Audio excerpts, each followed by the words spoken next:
Ali Badawi é natural de Curitiba, mas cuiabano de coração. Tem 54 anos, é treinador, palestrante e empresário, atuando na área de treinamentos há mais de 20 anos e já treinou aproximadamente 400 mil pessoas. Ali, é uma honra, estou muito feliz de você estar aqui. Muito obrigado. Obrigado, eu que agradeço o convite. A gente já está conversando aqui já tem um tempo.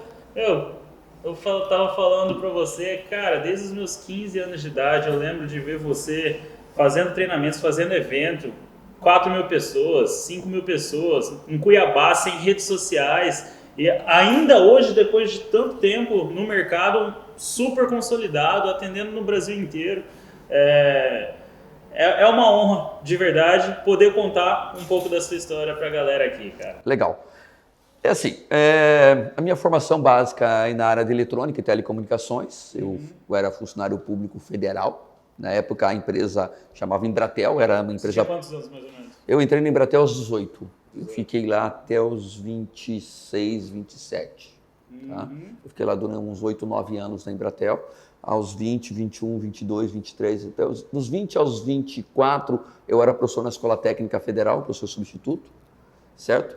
Mas apesar de ter 2 empregos federais, eu sempre gostei da ideia de comprar e vender, do comércio. Inclusive, eu estava contando a história, esse prédio onde está o estúdio de vocês, eu abri uma empresa, isso na final da década de 80 aqui, chamada Made in Brasil, era uma loja que trabalhava com roupas de marcas de grife.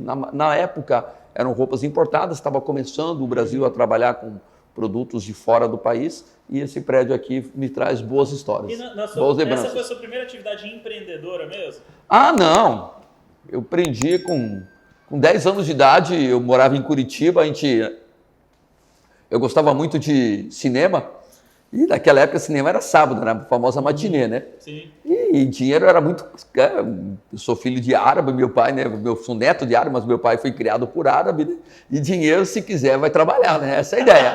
Quero dinheiro, muito bom, eu também quero, então vai trabalhar. E aí a gente tinha um grande matagal perto de casa, a gente entrava no matagal, pegava avenca e samambaia, Curitiba tem muito isso. Naquela época, hoje a lata de óleo é em plástico, na época era de lata, a gente cortava no meio, botava terra preta dentro, botava avenca, botava no carrinho de mão e saía no bairro inteiro vendendo avenca e samambaia. Caraca. Fazia a semana inteira, arrecadava um monte de dinheiro.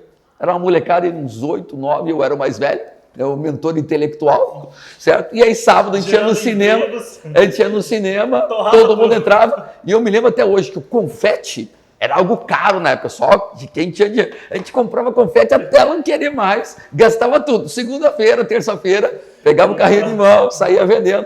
Assim, acho que desde pequeno eu tive essa, talvez, vamos dizer se isso é sorte ou não sei, mas essa vontade de fazer acontecer. Né? Na época eu chamava ganhar dinheiro, hoje eu descobri que é fazer o dinheiro. Perfeito.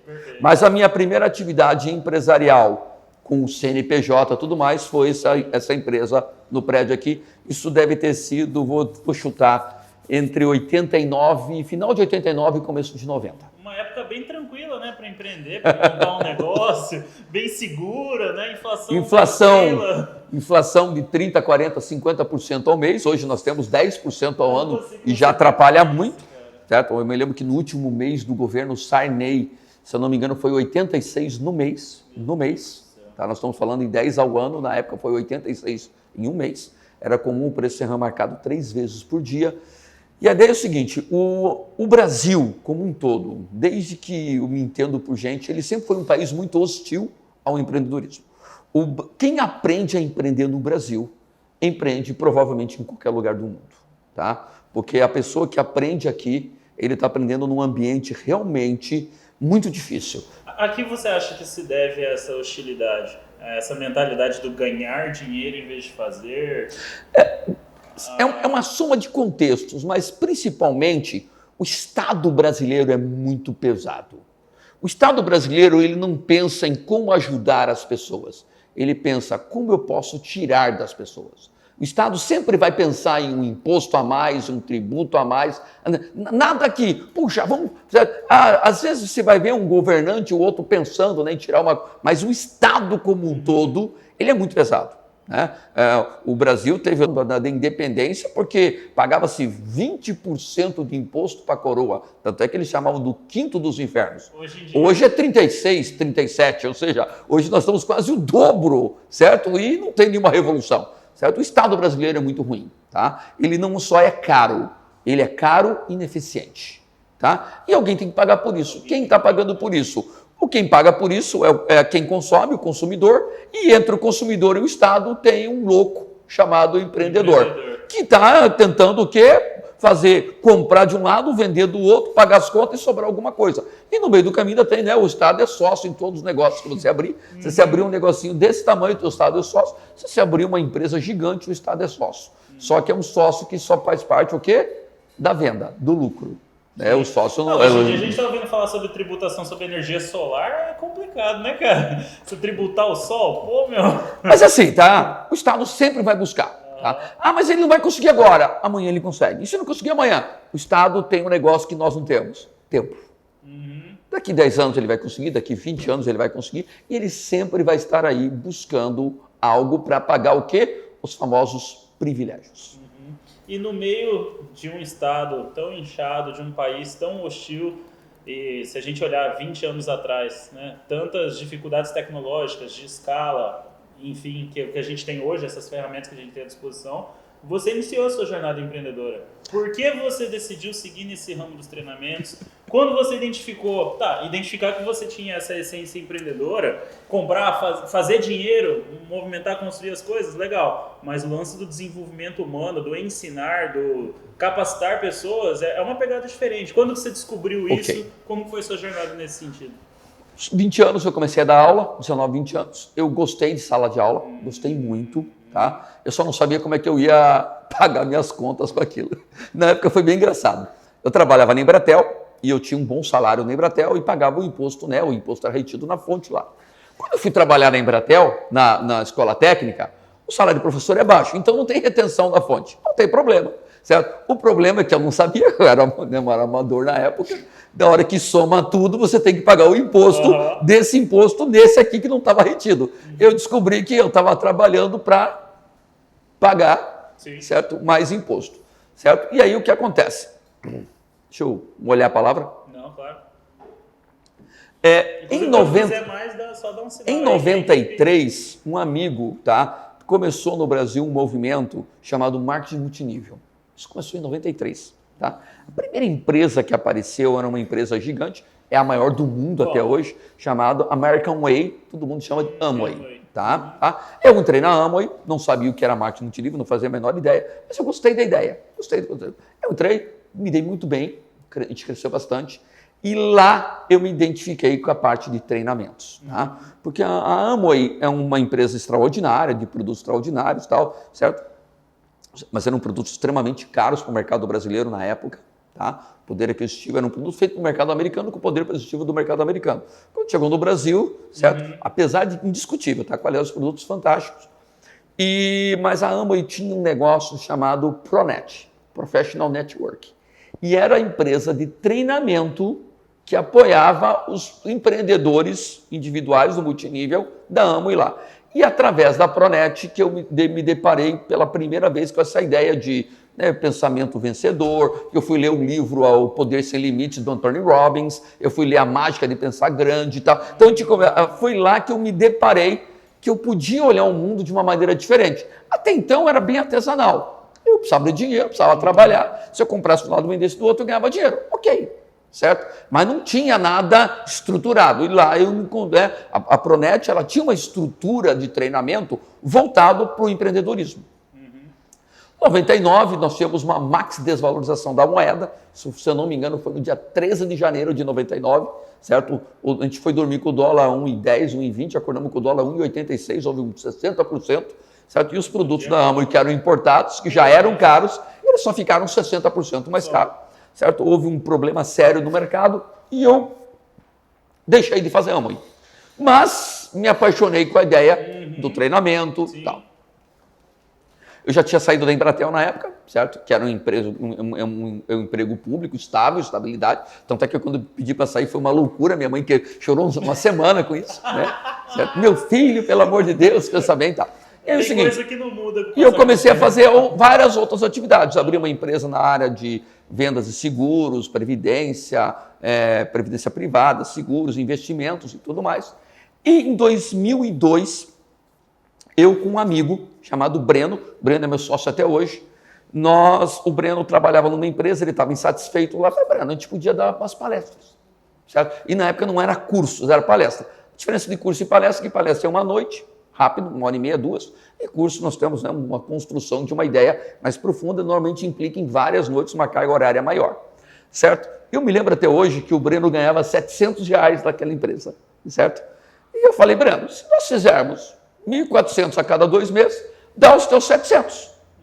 Eu faço o que eu gosto e você troca o que você não gosta por trabalhar aqui. Vamos começar? Começamos. Tá? Eu me lembro que até hoje a gente fazia o evento lá onde hoje é a Secretaria de Cultura. Na época era Moitará Sebrae Center, na frente do Shopping Goiabeiras. Ali tinha várias salas em cima. Eu alugava a sala, era baratinho, do Sebrae, certo? O Sebrae sempre trabalhou essa parte do empreendedorismo, certo? E eu saía vendendo. Era assim, tá? Eu fazia uns panfletos, certo? Contratava um cara doido, louco, que panfletava a cidade toda. O Breno ficava no escritório, no telefone, e eu pegava a minha pasta e ia o quê? Pra rua. E, gente, era bem legal, tá? Porque é o seguinte, primeiro que eu descobri que as pessoas não sabem escutar direito. Por quê? Eu entregava o panfleto na mão do cliente, falava, olha, meu nome é Ali, certo? A gente vai estar com um curso, o nome do curso era O que é Vender no Mundo de Hoje, mas na época era uma palestra. A gente vai estar com um curso tal, no dia tal, certo? E o cara falou assim, mas esse Ali é bom mesmo? Eu falei, mas eu acabei de falar que eu sou Ali. Não, é bom,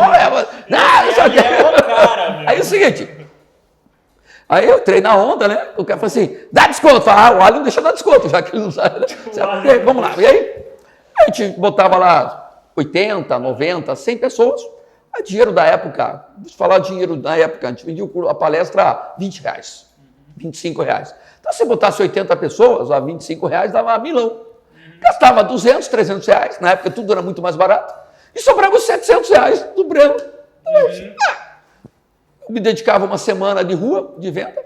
Certo? Eu fazia outras coisas. Seu pitch era esse, meu nome é Ali, vou entregar. Sim, eu ia lá, vender o curso. Detalhe, vendia, recebia e entregava. Certo? E começamos assim. Mais para frente, certo? Os meus negócios não estavam indo bem, certo? E aí eu falei assim, eu vou fazer um curso estruturado. Aí eu peguei aquele curso, a palestra O que é Vender, e criei ela num curso de 10 noites. 3 horas por noite, 30 horas de treinamento. Quanto tempo você levou para fazer isso? Para elaborar o curso? Uns 40 minutos, né? Porque eu tinha tudo isso escrito, só não tinha estruturado. Só organizado. Não, sempre foi assim, tá? Nunca parei para pensar em um treinamento, nunca, tá? A hora que eu lancei ele, lançava, certo? E aí eu estruturei, peguei as minhas fichas, eu tinha um monte de ficha em casa, caderno, eu ia montando as fichas, botando linha de raciocínio, e o Breno, que tem habilidade com, na época, vamos falar em CorelDRAW, né? Falei, Breno, eu preciso de uma foto aqui que tem um cara fazendo isso. Eu botava pro Breno e o Breno fazia, certo? Aí o Breno fazia, não gostei disso, bota aqui, ele montou, e o Breno montava a parte gráfica, certo? Só para você ter ideia, o nosso notebook era um desktop do Breno, com aqueles tubos ainda grandes, então eu te levava o desk embaixo do braço, o tubo no outro, chegava lá, montava. Eu me lembro até hoje, o Lúcio Som nos ajudou muito no começo, e o Lúcio era o cara que fazia a locação de data show. E o data show era um negócio desse tamanho, custava um carro na época, certo? E aí, assim, era bem legal. A locação do data show do Lúcio era, às vezes, 3 vezes mais caro do que a locação da sala. Quando eu fazia em company, caralho, isso me cobra quanto? R$300. Eu gastava 200 só com o Lúcio, só com o data show. Era mais caro. Eu falei, cara, o Lúcio está ganhando mais dinheiro que a gente, né? Certo? Eu acabei comprando o data show para a gente. Eu me lembro até hoje, o primeiro data show, eu comprei ele em 10 parcelas de 860. Isso, na época, dava R$8.600. Um carro zero custava 13 mil. Eu me lembro até hoje que o Uno era o carro zero mais barato, custava 13 mil. Eu paguei 8.600. Dava aí 70% de um carro zero. Era um absurdo. Tá? Se o data show caísse no chão, o cara chorava uma semana. Tá? E a gente começou. Fizemos o primeiro evento com 10 noites, deu muito certo. Fizemos o segundo evento, certo? Com 10 noites, deu mais certo ainda. Tá? E a gente começou a entender que tinha um business ali, tinha um negócio. Para fazer a promoção e a captação para esse curso mais robusto, como foi? Porque uma coisa é corpo a corpo. Trazer uma pessoa para uma palestra de 3 horas e para vender um curso. Mesma coisa, porta a porta. Né? Hoje deram até um nome chique, PAP. Na minha época era porta a porta. Mas assim, você falava, vou pegar... Você que saía para fazer essa prospecção no início. Pegava o carro, parava... Bairro. Parava lá na Carmino de Campos. Era bem simples, tá? Você para o carro aqui na esquina, sai do carro, panfleto na mão, cartãozinho, sorriso na cara, entra na loja. E detalhe, o PAP molda qualquer vendedor. Porque você vai levar porrada. Não quero nada. E aí, seguinte, porrada. Tinha um que olhava, sentava, conversava. Quanto que custa? Tanto. E para 3 pessoas? Tá? Ah, não, só quero um. E vamos embora. Certo? Aí eu trabalhava das 8 até as 10 do lado de cada rua. Porque meio-dia eu tinha que voltar aqui. Quando dava 10 horas, eu atravessava a rua e vinha voltando no sentido contrário. Meio-dia, pegava o carro, ia para casa, almoçava. 1h30, 2 horas da tarde, parava o carro aqui, eu ia até as 4 desse lado, atravessava a rua, até as 6 eu estava de volta aqui. Pronto, eu fiz essa região aqui. No outro dia, rua de baixo, assim por diante. Aí, claro, com o tempo a gente foi aperfeiçoando, né? O que a gente fazia? À noite, eu panfleto.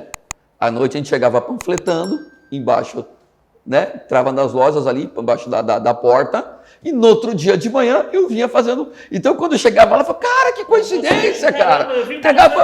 Foi eu que entreguei o panfleto ontem à noite. Né? E aí descobriu que tinha loja, que tinha alarme na frente, chegava lá, disparava alarme, era trem de doido, tá? A gente foi eu me lembro até hoje que uma época a gente foi fazer um evento maior, eu fui para o estacionamento da Unic. A Unic tem um estacionamento grande no fundo. Então, todo mundo para o carro lá, que tem carro, e vai dar aula aqui. Então eu ficava bem na saída do estacionamento. Eu me lembro que 3.000 panfletos eu fiz numa noite. Todo mundo, 3.000 panfletos. Detalhe, eu panfletava, entregava o panfleto, vendia, era eu e o Breno. E foi no começo de 2003, nós tivemos um grande salto da nossa empresa. Qual foi? Eu estava no escritório, isso era janeiro, fevereiro, provavelmente janeiro. Já tinha alguns anos de... É assim, mas não é nada profissional, não vivia disso, tá? Não vivia disso. E isso só para ter ideia, o escritório como é que era? Tinha um amigo nosso chamado Delmar Hess, que é amigo na época, amigo até hoje, ele era o dono do Guia Cidade, não sei se lembra do Guia Cidade. Sim. Tinha um escritório de escritórios virtuais, hoje tem nome chique, Cowork, naquela época nem existia esse nome, certo? Que ficava bem aqui na Miguel Sutil, na frente do Global Garden, chamado Liberali. A dona Celita era a dona do Liberali. Ela precisava anunciar no Guia Cidade, mas ela não tinha dinheiro. O Guia Cidade queria o meu treinamento, mas não queria pagar. E eu precisava de uma sala no Guia Cidade, lá na Liberali. Então, eu peguei a sala, ela anunciou no Guia Cidade e eu dava treinamento para o Delmar. Então, não era uma permuta, era uma trimuta, né? Eram 3 pessoas. Sabe? E nós tínhamos escritório. E era lá que o Breno ficava. Era lá que nós tínhamos um telefone, quando soltava os panfletos na rua, era lá que o Breno atendia. Olha, eu tenho interesse, aí o Breno agendava e eu ia lá para fazer a venda. O Delmar chegou lá no Liberali, que era da dona Celita. Depois nós acabamos comprando a estrutura, depois nós acabamos sendo o dono lá. Aí o Delmar chegou lá e falou assim, olha, eu tenho uma ideia aqui. Eu falei, qual? Eu quero dar um curso só para desempregado. Eu falei, por quê? Eu estou precisando contratar vendedores. Aí, se você fizer o curso, os 10 melhores pessoas do curso, eu contrato. Você já pode colocar. Os 10 melhores alunos já saem contratados. Eu falei, qual é a ideia? Eu falei assim, olha, eu pago tudo. Nós alugamos uma sala lá na época era Fiantec, ali na 15 de novembro. Né? Hoje é o Senai ali, né? Na época chamava-se Fiantec. Alugamos a sala. O Delmar pagou tudo. Se você precisar fazer anúncio na rádio, ali, jornal, eu pago tudo. E o que você cobrar é teu. Topa, foi topa. Quero ver. Depois nós descobrimos, tá, gente, que cheque desempregado volta, que é uma beleza, né? Na época, cartão era incipiente, ou era dinheiro ou cheque. Meu Deus tá? do céu. E aí o seguinte, tínhamos uma cultura, isso é bem legal, o Brasil tinha uma cultura muito forte, isso era no país inteiro. Palestra, uma noite, muita gente. Curso, várias noites, pouca gente. Essa era a cultura. Tinha esse paradigma, né? E aí fizemos esse evento para o Delmar, deu 89 pessoas, 2 semanas, 10 noites. O Delmar acabou contratando 14 das, né? Foi a primeira vez que você aplicou o curso mesmo? Não, a gente já tinha feito, mas a gente tinha feito com 30, com 40, estava tudo pronto. Só que é o seguinte, foi a primeira vez que a gente colocou quase 100 pessoas. Caramba, cara. E deu certo. Que virada. Deu certo. Eu falei, caramba, ganhamos algum dinheiro, já deu para pagar vários meses o salário do Brenda, sobrou o dinheiro e tudo mais. Eu falei, caramba, se dá certo com 89, vamos fazer para 200. Aí eu fui lá no Fientec, no Senai, eles tinham um salão grande para 450, mas o salão dividia no meio, que cabia 200 pessoas. Fiz lá, falei assim, não, mas, puxa, 10 noites é muito caro, né? Eu vou ter que cobrar mais caro e tal. Fiz a alocação para 5 noites, segunda, terça, quarta, quinta e sexta. Me lembro até hoje, o primeiro curso foi no dia 12 de maio de 2003. Eu tenho um grande amigo, hoje ele é treinador também, um cara extraordinário, chamado Marco Aurélio Simeone. O Marco Aurélio, a gente chama Marco Aurélio na empresa, o mercado conhece ele como Marco Simeone. Tá? O Marco, ele era na época vendedor da 35, certo? Ele falou, olha, eu quero participar das vendas. Eu falei, como que faz? Na hora do almoço e à noite. Ele fazia a faculdade, certo? Na faculdade lá, ele estava fazendo 2 ou 3 matérias só para fechar o negócio lá, ele tinha tempo. Mas tá bom, o que se vender, Marco, eu te dou 30%. Aí saímos para vender. Eu me lembro até hoje, o curso na época era R$80. R$80 há 20 anos atrás, nós estamos falando aí de um curso de R$250, mais ou menos. Né? E vamos embora. Quando deu mais ou menos umas 3 semanas, eu já tinha vendido uns 280 convites. Tanto é que eu cheguei lá e já abri o salão inteiro, né? Eu lembro que até hoje eu sentei com o Marco falou, e aí, Ali, já vendeu quanto? Eu falei, 280 e subindo. Eu falei, não! Segura. Eu falei que ia ter 200 pessoas. Eu falei, é um problema teu, não é um problema meu. Eu já abri o salão e tá indo embora. Eu me lembro que deu 544 pessoas. Tá? Tanto é que o salão era para 450, nós teve que negociar com o Fientec, botar cadeira extra, botamos 100 cadeiras extras. A única forma de captação era no mano a mano ainda. Só tinha anúncio, rádio. Não. Corpo a corpo. Corpo a corpo. Essa vinda de CPA aqui eu subia de um lado e descia do outro. Fernando Correia. Os lugares que a gente melhor vendia era onde estava, por exemplo, a Avenida da FEB, uma vida boa.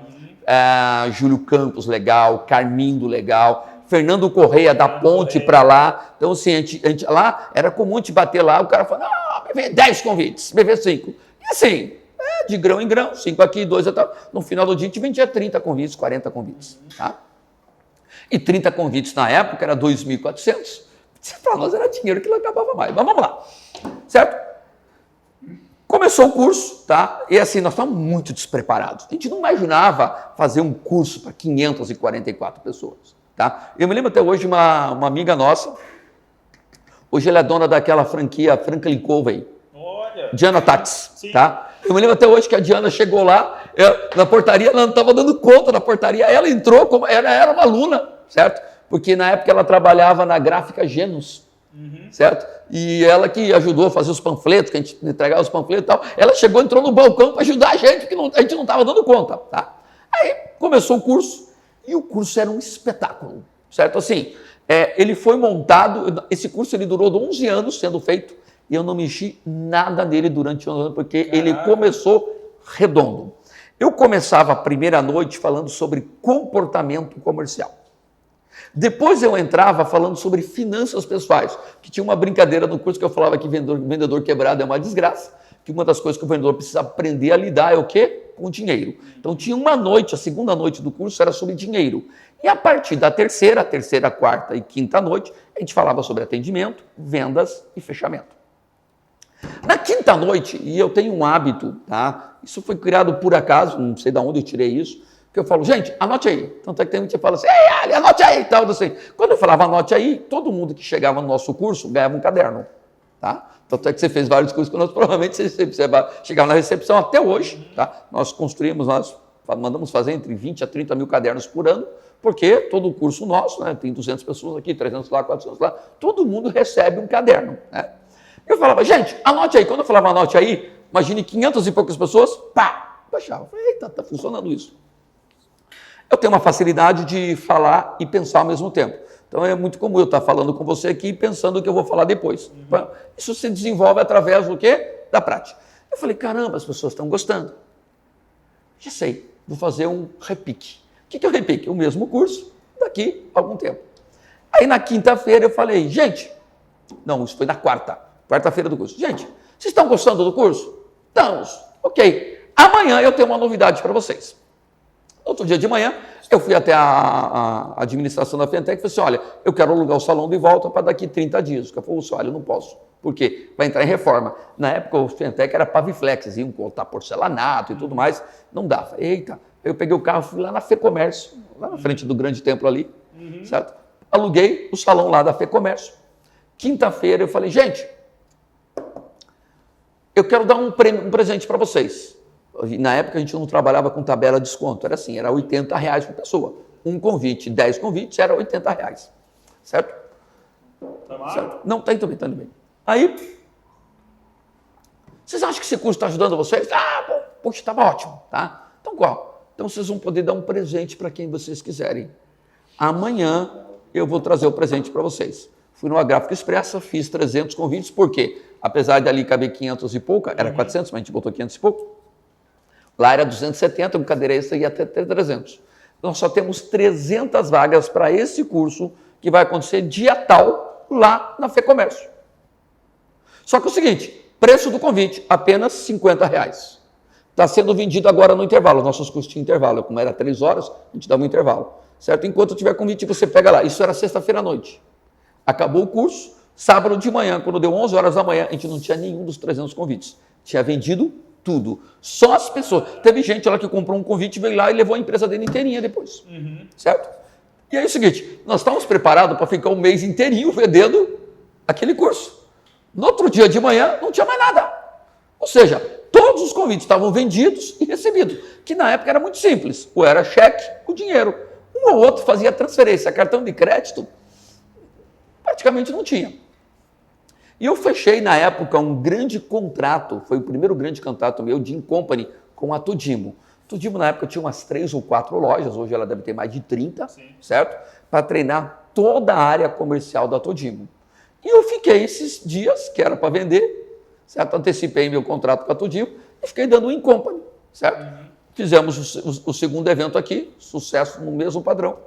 O Marcos sentou no degrau e falou assim, eu quero ser teu sócio. Na época, então, eu tinha um acordo informal com o Breno, 70% do lucro é meu, 30% dele. Mas assim, o Breno trabalhava comigo.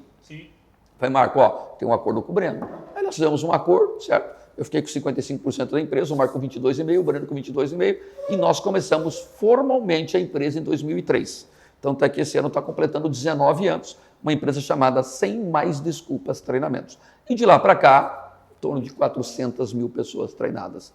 A gente saiu daqui, eu, Marco, o Breno, fomos para Sinop, foi um sucesso. Sinop a gente veio embora 2 semanas antes, não tinha mais convite para vender, um lugar para 350 lugares, certo? Depois nós fomos para Rondonópolis, Campo Grande, hoje a gente faz muito forte Paraná, Mato Grosso Sul, Mato Grosso, Rondônia, Amazonas e São Paulo.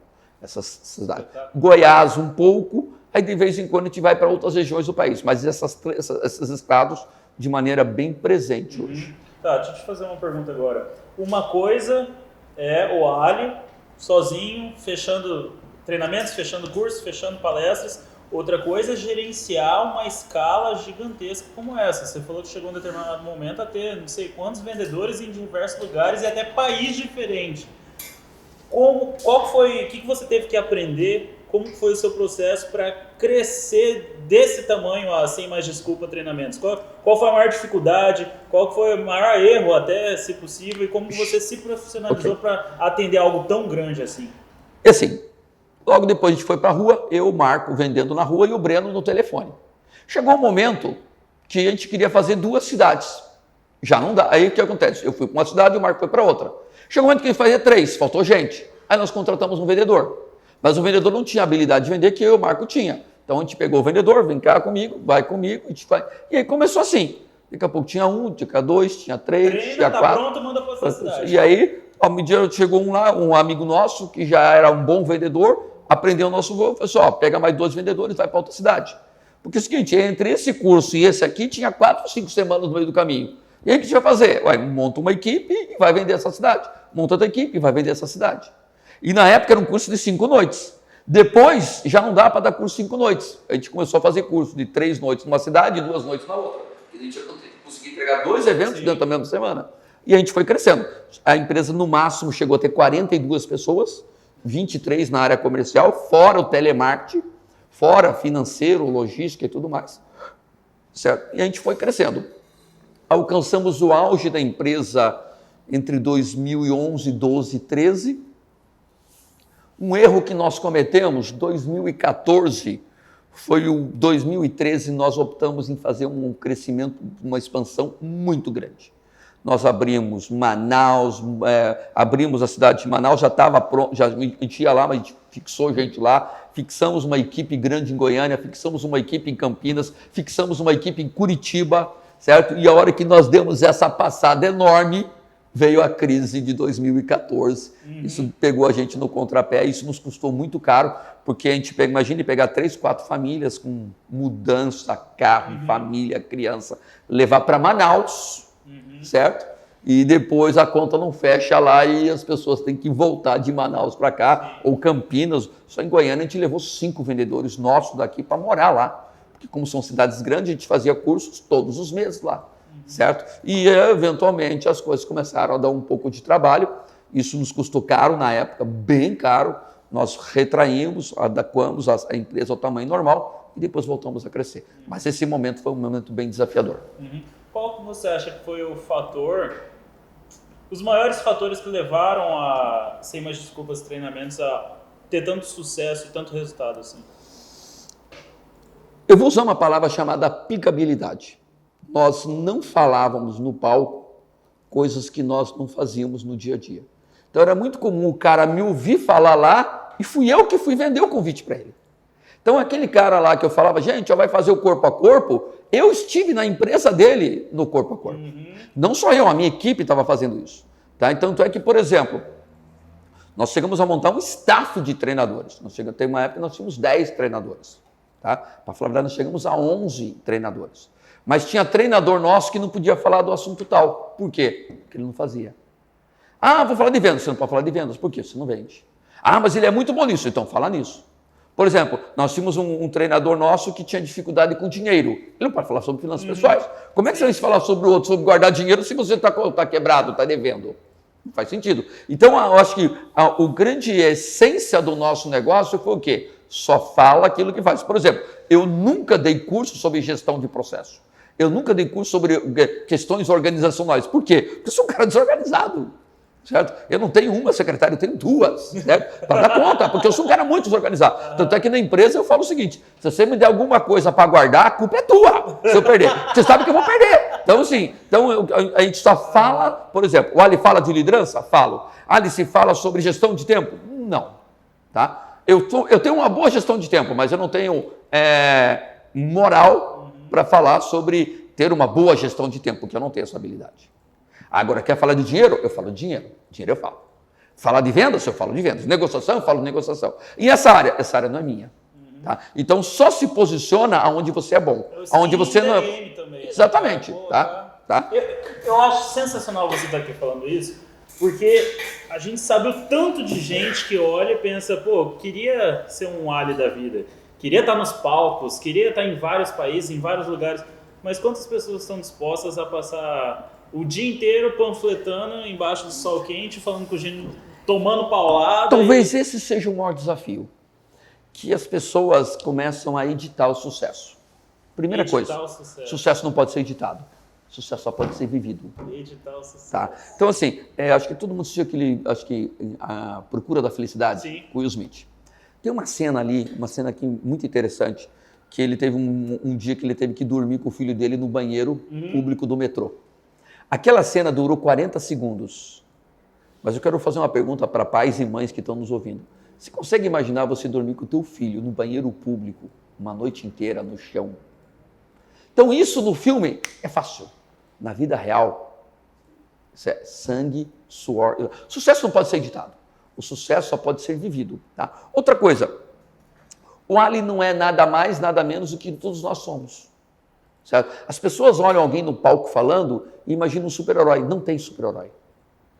certo? O Ali cometeu um monte de erros, tá? Eu vou ser bem clássico, vou falar uma palavra bem filosófica, eu fiz um monte de cagadas, fiz um monte de coisa que deu certo, aprendemos com os erros, diminuímos os erros, mantemos os acertos e a gente foi em frente, certo? Ali, qual é a diferença? A gente não desistiu, tá? Tinha pessoas melhores no começo? Claro que tinha, e ainda tem, certo?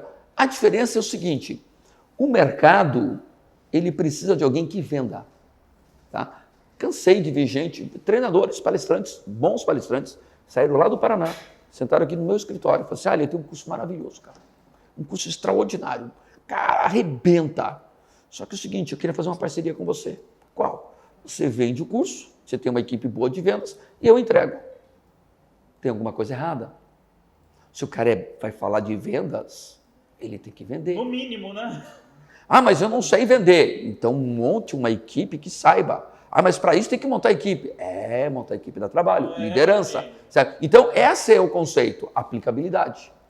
A gente vendia, a gente liderava, a gente fazia a gestão financeira. Então, o processo como um todo, e detalhe, isso não é o Ali, tá? Era uma equipe fantástica. Eu, mais 2 sócios, o Marco e o Breno, a minha esposa, a Hilda, hoje ela é gestora das nossas escolas de idiomas, certo? Uma vendedora extraordinária. Então, nós montamos uma equipe muito boa.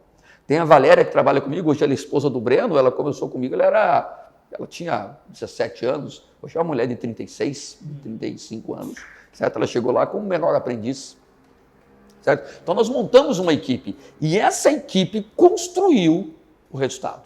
O Ali era um pino que dava o nome e processo, mas o Ali sozinho não fez isso. Ninguém faz isso, certo? O sucesso, ele não é construído na individualidade. O sucesso ele é construído no coletivo. Não existe eu tenho sucesso, nós alcançamos o sucesso.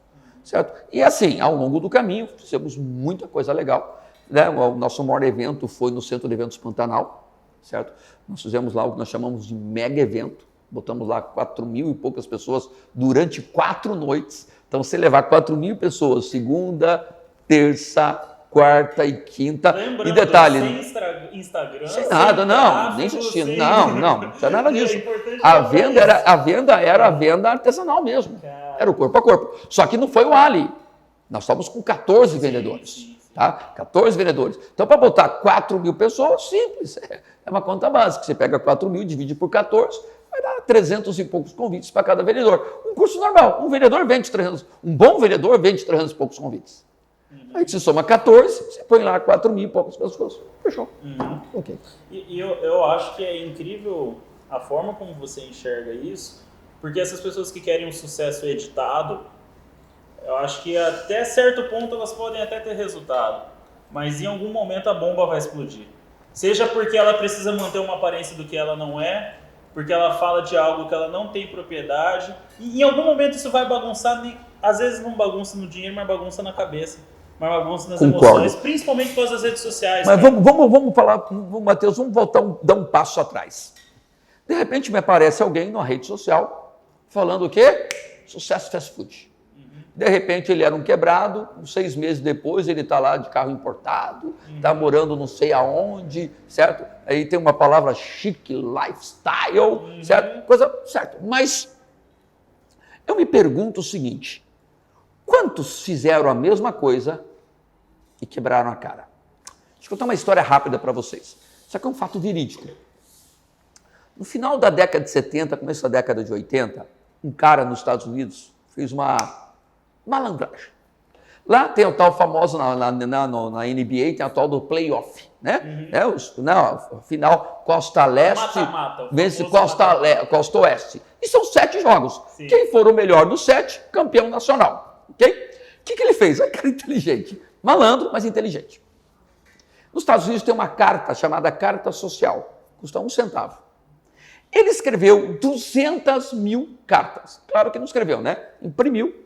100.000 dizendo que o time A ia vencer. 100.000 dizendo que o time B ia vencer. E ele mandou 200.000 cartas. Você recebeu uma carta falando assim, meu nome é fulano de tal, eu vou te dar uma dica aí. Quem vai ganhar o primeiro jogo vai ser o time tal. Claro que 100.000 cartas ele acertou e 100.000 cartas ele o quê? Errou. Que dificilmente no basquete vai dar o quê? Empate.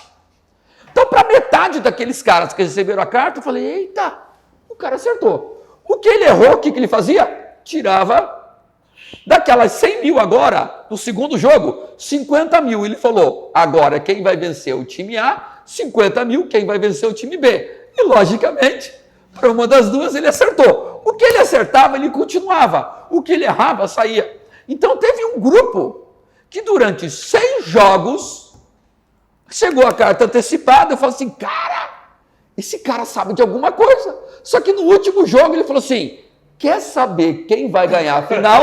Deposite tantos dólares na conta tal. O cara falou, cara, o cara acertou 6 vezes seguido. Vai acertar. E aí, um monte de gente depositou. Claro que para metade ele acertou, metade ele errou. Acabou descobrindo, foi preso, pegou cadeia e tudo mais. Então é o seguinte, aquele cara que teve sucesso é a carta que deu certo. E aquelas milhares de cartas que deram errado? Ninguém vai contar a história daquele que deu errado. Ninguém vai contar a história daquele cara que foi para o mundo digital, pegou lá, vendeu a casa dele e não deu certo. Mas vai dar certo. Aí, claro que aí agora começou a se estruturar, né? Fórmula de lançamento, certo? Começou a fazer algo mais científico, mais, né? Onde você tem trabalhando as métricas, e aí começou a se entender que, olha, normalmente quem faz isso de maneira profissional tem mais resultado. Vai dar certo para todo mundo? Nenhum negócio do mundo vai dar certo para todo mundo. Tem gente que vai abrir um carrinho de cachorro-quente e vai ficar milionário. Tem gente que não vai conseguir, se ele não comer o cachorro-quente no final da noite, ele passa fome. Tá? Então, é assim. Só que as pessoas estão esperando o quê? Pozinho de pirlim-pim-pim. Não tem. Não pode ser editado. Certo? E a rede social potencializou esse desejo de ganhar dinheiro sem trabalhar muito. Ou o desejo de ser rico sem pagar o preço do caminho da prosperidade. Cara, é muito aprendizado. Eu estou muito feliz de estar aqui, meu Deus do céu. Ari, qual que você acha que é a maior dificuldade do empreendedor hoje? Bem, a maior é a forma dele pensar, certo? No começo do século passado, foi feito um trabalho bem legal, certo? Entre um bilionário, na época ele era o mais rico do mundo, ele era o Elon Musk da época, chamado Andrew Carnegie, certo? Ele era o multimilionário do aço nos Estados Unidos, ele doou a Carnegie Hall, a cidade de Nova York, ele doou uma faculdade, Carnegie University e tal, certo? E ele contratou um cara, na época era um garoto, chamado Napoleon Hill, certo? E eles durante 20 anos, o Napoli durante 20 anos, né? Porque quando acabou a pesquisa, o seu Andrew já tinha morrido. Tanto é que a pesquisa, quando acabou, o Napoli entregou na mão da família, porque o seu Andrew não participou do processo final. Eles pesquisaram 16 mil pessoas. Pessoas que deram certo, pessoas que deram errado, pessoas que deram certo, errado, que deram errado, certo. E aí eles foram entender. Primeira coisa, não tem receita. Ali, qual é a receita do sucesso? Isso, não tem receita. Faça isso que vai dar certo. Mentira, pode dar certo como pode dar errado. Mas eles descobriram que tinha uma tendência. Normalmente, quem vai por esse caminho dá mais certo. Normalmente, quem vai por esse caminho dá mais errado. Mas não quer dizer que todo mundo deu certo por aqui, não quer dizer que todo mundo deu errado por aqui. Mas aqui as probabilidades são maiores. Mas eles descobriram que entre aqueles que deram certo, eles tinham uma coisa em comum. A palavra em comum chamava atitude. E nesse momento houve uma quebra de paradigma. Qual era a quebra? Na época, eles acreditavam que a atitude era uma forma de agir. O Napoleon quebrou isso. Atitude não é uma forma de agir. Atitude é uma forma de pensar que determina a minha forma de agir. Então eu não mudo o meu comportamento, eu mudo o meu pensamento. Mudando o pensamento, esse pensamento muda o meu comportamento. É uma decisão. Esse sucesso é uma decisão. Então vamos aqui. E aí havia aquela pergunta. Então algumas pessoas pensam de maneira negativa e outras pessoas pensam de maneira positiva. Será que elas estão fadadas a pensar assim? Não. Eles perceberam, o Napoleon percebeu que por que as pessoas pensam de maneira positiva? Depende da alimentação mental. Por que as pessoas pensam de maneira negativa? Depende da alimentação mental. Tem gente que segunda-feira de manhã entra no grupo do WhatsApp das tragédias da família. Tem gente que passa a tarde inteira assistindo programas policiais. Se você sentar com uma pessoa que assiste só programa policial e perguntar, cara, como é que tá? Ele fala, você não tá sabendo? O mundo tá acabando. Por quê? Porque quem só come tragédia, só pensa em tragédia. Quem só come desgraça, só pensa o quê? Desgraça. Certo? Então, ali, qual que é o maior obstáculo do empreendedor? A forma dele pensar. Qual que é a maior ferramenta do empreendedor? A forma dele pensar. O sucesso e o fracasso já está dentro da tua mente. Você só tem que perceber O que você vai alimentar. o que você vai alimentar. A brincadeira do lobo, né? Qual que é o lobo que vence? Aquele que eu alimento mais. Gente, essa história é secular. Tá? Então, a ideia principal é o seguinte. Eu chego em casa e vou para as redes sociais, ou chego em casa e vou ler um bom livro. Nas redes sociais, eu vou ver coisas que agregam valor ou fofocas. Big Brother. Então a pergunta é, você tem alguma coisa contra o Big Brother? Claro que não. Mas a pergunta sempre que eu tenho que me perguntar é, o que eu ganho com isso? Mas você fica pensando só nisso? Ok. Só que amanhã de manhã eu tenho que pagar minhas contas. E amanhã à tarde eu tenho que pagar as contas. E amanhã à noite eu tenho que continuar pagando o quê? Contas. Eu faço parte de um grupo de pessoas que se eu não trabalhar, eu não como. Eu não sei vocês, tá? Se eu não trabalhar, eu não como, certo? Tem pessoas que, né? Se o cara trabalhar, não trabalhar, o salário cai na conta dele. Ok, eu não faço parte desse grupo. Eu tenho que fazer uma escolha, uma decisão. Se eu vou focar minha vida em busca de resultado, construção de patrimônio e, a partir daí, estilo de vida, mas estilo de vida para mim, não para a rede social. Estilo de vida não está para estar aqui. O estilo está aqui para mim, para minha família, para minha esposa, para os meus filhos, para minha neta. Né? Eu sou avô. Né? Isso é estilo de vida. Agora, se eu tenho que mostrar para alguém que eu tenho estilo de vida, eu tenho algum problema com o sucesso. Como é que o cara tem problema com o sucesso? Quando ele tem que mostrar que tem sucesso. Se eu tenho que mostrar que tem sucesso, eu tenho alguma coisa errada com o sucesso. O sucesso é meu. O sucesso não é do outro. E o grande problema, as pessoas olham, né, gente, não sei vocês, tá? Você conseguiria imaginar se as pessoas vivessem no Instagram? Que vida maravilhosa. Todo mundo feliz, viajando, comendo comidas chiques e tal. As pessoas não vivem no Instagram. Tá? Nada contra, tá? Eu uso o Instagram, uso, são ferramentas, né? Eu uso o Instagram não me usa. Eu uso o WhatsApp não me usa. Essa é a grande diferença. Quem usa quem? Você usa as redes sociais, você é uma pessoa inteligente. As redes sociais usam você, você tem que repensar quem está no controle, quem manda em quem. Isso me faz lembrar aquilo que a gente conversou aqui nos bastidores, né? Que eu ouvi de você há muitos anos atrás, que não é sobre ter as respostas certas, mas fazer as perguntas certas. Correto. Né? E você acabou de fazer isso. Você odeia o BBB? Essa não é a pergunta certa. O que eu ganho com isso? O que eu ganho com isso? Faz sentido para a vida que eu tenho que construir, para onde eu quero estar daqui a um ano, para minha família, para os meus negócios? Essa é a pergunta certa. Mas vou te fazer mais uma pergunta agora. Você teve que enfrentar ou se desenvolver emocionalmente para lidar com pessoas ao seu redor que não acreditavam no seu negócio? Você falou que veio de uma família de árabes. Assim, eu sou neto, né? Meu pai é filho. Eu sou neto? Não. Mas há 20 anos atrás não era tão comum, tão pulverizado a questão de treinamentos, de cursos, de... Eu acredito que, não sei se eu dei sorte ou não dei sorte, também não acredito muito nisso, eu não parava para olhar para isso. Sabe por que eu estou te perguntando isso? Porque eu converso com muitas pessoas que querem empreender e a maioria das pessoas falam que o lance do medo, da insegurança, da rejeição, da crítica, de amigos que falam que não vão dar certo e tal. No seu caso, você nem... Talvez eu diria para ele que ele precisa repensar se vale a pena ele empreender. Se eu tenho medo da crítica, não meta a cara a tapa. Vai levar porrada. Eu tenho medo de quebrar. Se tem medo de quebrar, meu amigo, medo não é problema, tá? Por exemplo, medo é uma ferramenta fantástica. A pergunta é, quem controla quem? Ali, podia dar errado aquele curso? Claro que podia. Mas deu certo. Deu. Mas todos deram certo? Claro que não. Teve evento nosso, teve evento nosso que nós perdemos um dinheirão. Perdemos dinheiro. Nós trabalhamos um mês inteiro para chegar no final do mês e tirar o dinheiro do bolso e pagar as contas. E ficar sem nada. Sim, faz parte do jogo. Agora, se isso me apavora, eu tenho um problema.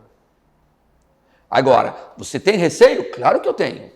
certo? Eu vou atravessar a rua, eu vou olhar para os dois lados, eu não sou louco, se eu atravessar, eu vou morrer, certo? Então, ter medo nunca foi problema. O problema é que eu faço com medo.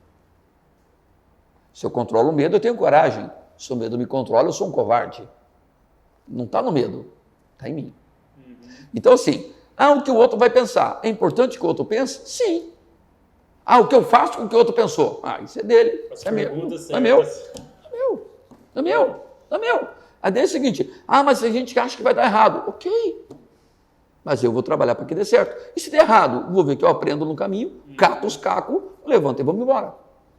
Certo? Só que assim, da onde vem desse empreendedor, desse cara que leva a porrada e levanta do outro dia, da onde vem essa força? Aí nós vamos entrar na essência básica do sucesso. Propósito. Sentido. Porque se eu abrir uma empresa para ganhar dinheiro, eu abri uma empresa por um motivo errado. Se alguém hoje está pensando em empreender, e você está pensando em empreender porque você quer ficar rico, meu amigo, minha amiga, você está fazendo uma cagada. Quem quer empreender, ele tem que estar pronto para uma coisa. Qual o objetivo principal de se abrir uma empresa? Servir pessoas. Seja as pessoas o cliente, seja o meu funcionário, o colaborador, como as pessoas gostam de chamar, seja o quê? O meu fornecedor. A essência de se ter um negócio é servir. Eu não gosto de servir. Pelo amor de Deus, não se meta a besta em abrir uma empresa. A essência de ter uma empresa é servir pessoas. Esse é o propósito. Qual o sentido? Qual o significado eu quero para a minha vida? Quando eu encontro o sentido, esse gigante dentro de mim levanta. E ele pode dar porrada, porque ele aguenta. Quando eu perco o sentido, esse gigante dentro de mim o quê? Deita. E agora tudo é complicado, tudo é difícil, né? Ó vida, ó céus, ó azar. Não é da época de vocês, né? Tinha o desenho lá do Lip Hard, certo? Eu sabia que não ia dar certo, certo? Então, aqui, a forma de pensar. Mas a forma de pensar precisa da essência, um propósito, um significado. E que seja maior, né? A missão ela é maior do que o mensageiro. Acho que as pessoas se perdem muito olhando só para si. O grande desafio, tá? É assim, Matheus, eu conheço pessoas com 40 anos ou mais, interessantíssimas, que elas falam assim, eu não consigo encontrar esse tal de propósito. Eu trabalho, mas trabalho porque eu preciso. Eu trabalho porque tenho que pagar as contas. Eu trabalho porque eu fui ensinado desde pequeno a trabalhar. Mas eu ainda não encontrei. Detalhe, pessoas que construíram coisas interessantíssimas, certo? Então esse propósito, ele é algo, ele é subjetivo, sim, certo? Eu quando eu tinha 14 anos de idade, naquela época nem existia esse termo, eu estava em casa e não tinha controle remoto, a TV na minha época tinha que ir lá e e tinha 3 ou 4 canais só. Eu me lembro, na minha época, da TV de madrugada saía do ar. Gente, vocês não sabem o que é isso. Parecia umas barras coloridas na porta. E eu estava lá, era um sábado à noite, era 1h da manhã, era o último filme, depois daquele filme entrava as barras coloridas. Passou um filme. Aquele filme mexeu comigo, chamado Ao Mestre com Carinho. Tá? É a história de um professor, o ator era o Sidney Poitier, acabou morrendo no ano passado, com 90 e poucos anos, e a história de um professor que muda a história de um grupo de alunos meio desajustados. Eu gostei daquela ideia de ser professor. Eu tinha 14 anos. Então, naquele dia eu falei, quando eu crescer, eu quero ser o quê? Professor. Eu só não sabia que o professor ganhava tão pouco, né? Eu sabia depois como é que eu ia viver ganhando aquilo, certo? Mas naquele dia eu decidi ser professor. Entre 19 e 20 anos, pela primeira vez eu entrei na sala de aula como professor. Naquele dia eu decidi ser professor. Certo? Meu irmão hoje ele é 2 anos mais novo que eu tinha 7, ele tinha 5. Meu pai chegou em casa e falou assim, vamos vocês dois, vamos no dentista. Fomos no dentista. Eu cheguei em casa à noite horrorizado. Mãe, nunca mais eu quero ir no dentista. Meu irmão com 5 anos, mãe, quando eu crescer eu quero ser o quê? Dentista. Meu irmão tem quase 30 anos que ele já é dentista, que ele formou na década de 90 e ele é dentista até hoje. Aos 5 anos ele decidiu. Eu decidi aos 14. Eu conheço pessoas aos 40 que ainda estão procurando o quê? Se encontrar. Tá? Então isso é muito pessoal. Tá? Algumas pessoas talvez nunca se encontrem. Algumas pessoas, às vezes, aos 2 anos, 3 anos, já decidiram o que elas querem para a vida. Essa vida ela tem muitas bifurcações, né? Muitos caminhos. Né? A cada escolha que você faz, você encontra novos caminhos. A cada caminho você vai encontrar outros caminhos. O que eu tenho que fazer é ser fiel aos meus princípios. Certo? Eu quero servir, desde que seja moral, legal e ético, eu vou fazer o que precisa ser feito, mas desde que seja legal, moral e ético, certo? Trabalho é nobre. Seria pagar o preço, né? Pagar o preço, certo? Só que pagar o preço por tempo suficiente. Esse é o desafio. Algumas pessoas querem pagar o preço por 6 meses. Talvez o preço de uma faculdade, 4 anos. Ah, mas já tem 3 anos que eu estou aqui, não deu certo ainda. 3 anos, meu amigo. Se fosse uma faculdade, nem formado você estava. 3 anos você ainda, você não é veterano ainda. Nem veterano na faculdade você é, muito menos numa profissão. Então, as pessoas são muito fast food. E isso atrapalha muito. Detalhe, pessoas são muito inteligentes, com grande potencial, mas elas enxergam o mundo por uma fechadura muito estreita. Essa fechadura do sucesso rápido. Excelente, perfeito. Ali, encaminhando aqui para o final, né? No final de cada entrevista eu sempre peço para o convidado dizer qual que é o conselho que você dá para jovens que queiram seguir esse mesmo caminho, de fazer treinamentos, palestras, cursos, mas hoje eu vou fazer diferente. Hoje eu vou perguntar para você qual é o conselho que você me daria. Porque eu sou essa pessoa. Eu olho para você, é uma jornada que eu quero trilhar, que eu estou no processo, que eu estou no caminho. 27 anos, faço treinamentos, faço curso de mentorar, ensinar, levar o conhecimento, treinar pessoas. Que conselho você daria? Vamos lá. Hoje, no dia 9 de março de 2022, tá, nós estamos vivendo, o mundo está vivendo um momento muito complicado, nós estamos em plena guerra entre Rússia e Ucrânia. Né? Para falar a verdade, guerra da Rússia contra a Ucrânia está tentando se defender, né, sobreviver, não deixar de existir. Isso me remete a um cara que eu gosto muito, a forma dele enxergar as coisas. Não era a flor que se cheira, um cara chamado Winston Churchill. Churchill foi o grande herói da Segunda Guerra. Churchill fez com que... Churchill venceu o nazismo do Hitler. Tá? O exército alemão era muito melhor, muito mais bem estruturado, certo? E ele tinha dominado praticamente a Europa. Só sobrou ele na Europa. Só sobrou a ilha, certo? E eles desenvolveram uma arma muito complexa chamada V1 e V2, tá? A Alemanha, que eram os primeiros foguetes da época. Eram foguetes gigantescos, saía do norte da França, ali na Normandia, e os foguetes, na época, os engenheiros alemães sempre foram muito bons, caía dentro de Londres. O único foguete daquele batia, certo? Destruía meio quarteirão, certo? E Londres era bombardeada por esses foguetes. Normalmente, os bombardeios ocorriam à noite. Por quê? Durante o dia você enxergava e os canhões ficavam atirando. À noite, você escutava só o barulho, mas não sabia para onde atirar, certo? E uma região muito habitada de Londres foi destruída, praticamente o quarteirão inteiro. Churchill ficou sabendo, ele foi lá no outro dia, chegou lá, estava praticamente o quarteirão inteiro destruído e tinha um quartinho de pé. Eram 3 paredes e uma porta quebrada. Churchill chegou lá, olhou e falou, o que era aqui? Que era um comércio. Era um comércio? É. Ele pegou uma tábua que estava jogada no chão, dos escombros, e escreveu, aberto, como sempre. Pegou a tábua, botou na parede, pregou, falou assim, o comércio continua aberto. Nós vamos vencer essa guerra. Tiraram um monte de fotos em todos os jornais da Inglaterra, certo? Só para você ter ideia, Londres, as pessoas à noite dormiam dentro do metrô. E de manhã elas acordavam e iam trabalhar. E detalhe, se chegar atrasado, está demitido.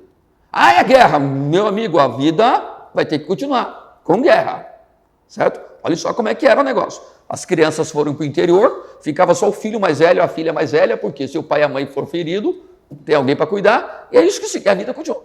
Na segunda noite, bombardearam o mesmo quarteirão.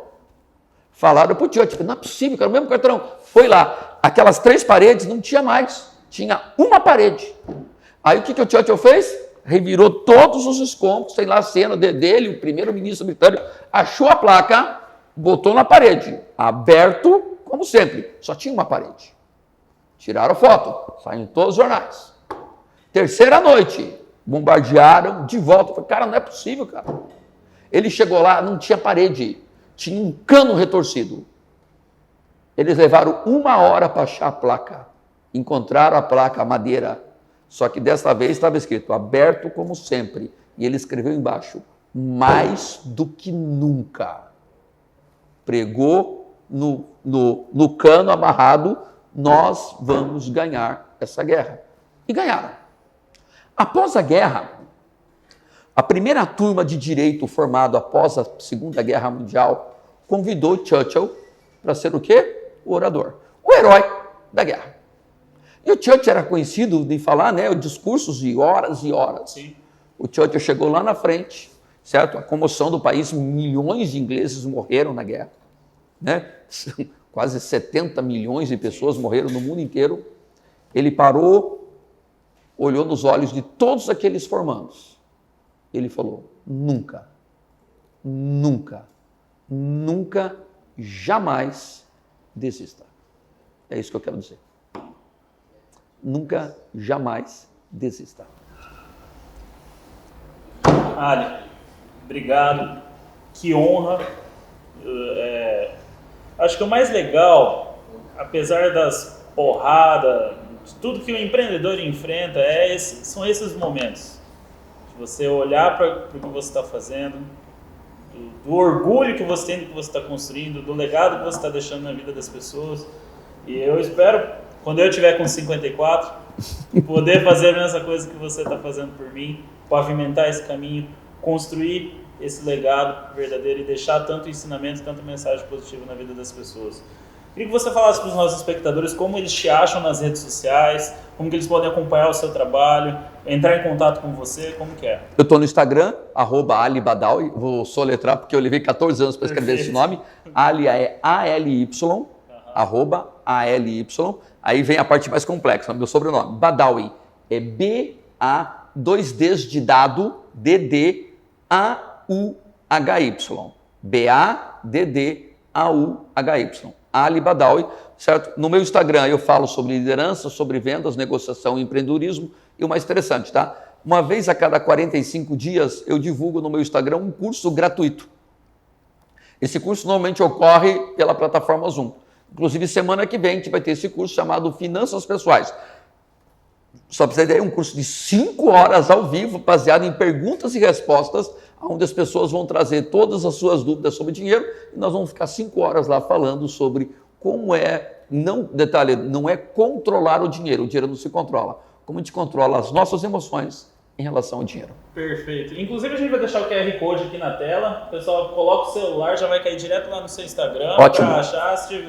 Tá, e eu respondo perguntas através do direct e tudo mais. Muito bom, perfeito. Ali, muito obrigado. Matheus, agradeço, sucesso, certo? O processo do sucesso, certo? E a ideia principal é o seguinte, sucesso não é mágica, sucesso é um processo. Sucesso é uma caminhada, é uma jornada. Não existe sucesso sem o processo. Não. E a jornada não tem destino, ela tem um propósito que ele se renova ao longo do caminho conforme a gente vai caminhando. Perfeito, perfeito. Muito obrigado. Pessoal, toda quinta-feira, 8 horas da noite, episódios novos, entrevistando pessoas espetaculares que construíram grandes resultados. Se liga, se inscreve no canal, pelo amor de Deus. Pede pro pessoal se inscrever no meu canal. Pessoal, se inscreve no canal, O Processo do Sucesso? Exatamente.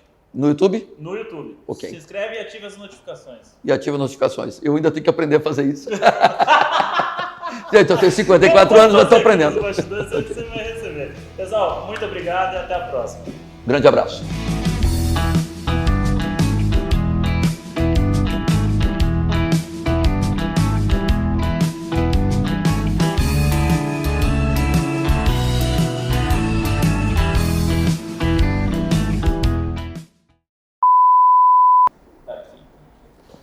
Isso aqui é pra você, cara. E tem um motivo por trás disso, que eu quero saber o porquê. O que você entende dessa frase, se você ouviu em algum lugar, que eu já vi várias vezes nos seus treinamentos você falando sobre isso. E cara, faz o seguinte, fala qual é a frase e fala por que você, aqui atrás, e por que você acredita nisso, da onde você tirou isso. Sucesso é uma decisão, ok. ok. Se você aprendeu, em que momento você teve essa concepção. É assim, 1993 eu li um livro, tá? Esse livro impactou muito minha forma de pensar, E esse livro chama-se O Maior Vendedor do Mundo, de Og Mandino. Tá? E a frase do livro é: o fracasso jamais o surpreenderá se a sua decisão de vencer for suficientemente forte. Tá? Essa é a frase do livro. O fracasso jamais o surpreenderá se a sua decisão de vencer for suficientemente forte. Tá? E aí o seguinte: sucesso é uma decisão. Sucesso é uma escolha. Tá? Ninguém alcança o sucesso porque fez alguma coisa que deu certo. Ninguém fracassa porque fez uma coisa que deu errado. Sucesso e fracasso é a soma de fatores. Tá? Eventualmente você vai ver uma pessoa de sucesso hoje, ele levou 20 anos para chegar lá. 20 anos fazendo o quê? Escolhas, decisões. Certo? Quando alguém fracassa, coitado, quebrou. Você não sabe o duro que ele deu para quebrar. Dá um trabalho danado quebrar. O cara tem que cometer um monte de erros. O cara tem que atender mal, se relacionar mal, tem que cuidar mal do dinheiro, tem que cuidar mal do cliente. Ou seja, o cara faz um monte de coisa errada ou não faz nada, né, a preguiça, certo? Para fracassar. Então, tanto o sucesso quanto o fracasso, eles são construídos. E se são construídos, eles precisam fazer o quê? Escolhas. Então, daquele livro, eu extraí essa ideia. Tá? A frase do livro: o fracasso jamais surpreenderá se a sua decisão de vencer for suficientemente forte. Certo? Dessa ideia, eu extraí a ideia de que o sucesso é uma decisão. Por quê? Porque é o seguinte: toda vez quando algo dá certo, eu me pergunto, por que deu certo? Quando algo dá errado, eu vou me perguntar, por que deu errado? E o que eu percebo é que tem gente que fracassa de maneira assim, estrondosa. No outro dia de manhã o cara está de pé. E ele vai de volta. Isso é uma escolha. Tem gente que fracassa e não levanta. Tem gente que fracassa e desiste. E o fracasso é a matéria-prima do sucesso. Ah, tudo que o cara fez deu certo, então não fez nada. Então não fez nada. Fez nada. Quem não faz nada não fracassa. Só fracassa quem faz. Certo? Só fracassa quem faz. Por exemplo, esse prédio aqui faz parte da minha história. Certo? Nenhum de vocês eram nascidos. Foi em 1989. Realmente não eram nascidos, né? Eu abri uma empresa aqui, eu tive uma loja aqui, uma loja de roupas de produtos importados, só roupa de grife, certo? Chamado Made in Brasil. Foi aqui nesse prédio aqui. Provavelmente onde está o Banco do Brasil e onde era o Banco do Brasil e a Caixa. Porque não era esse prédio aqui, ele fazia só esse canto aqui, estava em construção. Se eu não me engano, o nome do... Silvério? Eu aluguei de Silvério. Seu Silvério, ele era um gurizão na época. Se fala seu Silvério hoje, na época ele era um cara da tua idade, tá? Ele tinha chego de Alta Floresta, acho que o pai dele tinha uma fazenda lá, e ele estava montando aqui, eu aluguei dele, certo? Eu fiquei aqui, e detalhe, eu abri a loja, com 3 meses a loja era um sucesso. Na época a gente vendia calça da Pierre Cardin, Calvin Klein, isso não tinha no Brasil. Isso não tinha. Quem queria Calvin Klein no Brasil ia para São Paulo. Se não fosse São Paulo, era Miami. Então, nós estamos começando a trazer, teve uns fornecedores de alto nível lá em São Paulo, pegamos lá e começamos a trazer para cá. Certo? Só para você ter ideia, nós tínhamos 2 preços. Nós só vendíamos camiseta e calça. Calça, 1 salário mínimo. Camiseta, meio salário. Só isso. Tinha 2 preços na loja. Quantas calças está levando? 5 calças, 5 salários mínimos. Era balizado no salário mínimo. Tá? Mesmo porque na época vocês não viveram assim, a inflação maluca. Certo? Então, assim, ó, quanto que está o salário hoje? Tanto, paga tanto. Você vai levar 3 calças e 2 camisas. 3 salários, vai dar 4 salários mínimos. É assim. Quando nós estamos estourando, um cara assumiu o governo do Brasil chamado Fernando Collor de Mello. E ele confiscou o dinheiro dos brasileiros. E eu abri a loja endividado. Eu peguei dinheiro emprestado. Eu precisava vender para pagar as contas da loja e para pagar o quê? O empréstimo. Eu vou falar para vocês, na época eu tinha, quantos você tem hoje? 27. Eu tinha 21, 22. E aí eu fui sangrando, tive uma ideia brilhante, fazer uma liquidação, fiz uma queima de estoque, tipo assim, coisa que eu paguei 100, vendi por 20. Vendeu tudo, certo? Quebrei, certo? Mas na época eu era funcionário na Embratel e eu era professor da Escola Técnica Federal. Certo? Quebrei, fui lá embaixo, fiquei devendo o meu pai, certo? O meu pai é árabe, DTV é duro, né? Tive que pagar ele, paguei, juntei dinheiro, abri de volta, no mesmo ponto aqui. 9 meses depois nós éramos a loja no ramo que mais vendia, era um sucesso. Nossa loja tinha problema de estacionamento, não tinha. Tudo aqui, gente, era bem mais largo, tá? Os estacionamentos, as pessoas paravam o carro aqui, não era assim do jeito que é. Então as pessoas chegavam e paravam o carro aqui. Isso aqui era mais recuado, tá? Principalmente naquela parte de lá. Não tinha esse posto aqui, esse posto não existia. Porque era um monte de lojinhas até o canto lá, tá? Aí depois um cara entrou um sábado à noite, roubou tudo, quebrei de volta. Certo? Então assim, faz parte da minha história empreendedora esse prédio aqui. Aqui, o Silvério. E sempre foi um conjunto. Na época eu me lembro que o Silvério vendia bomba de combustível para posto de gasolina. Estou falando final da década de 80, tá, gente? Caraca, mano. Que história, meu.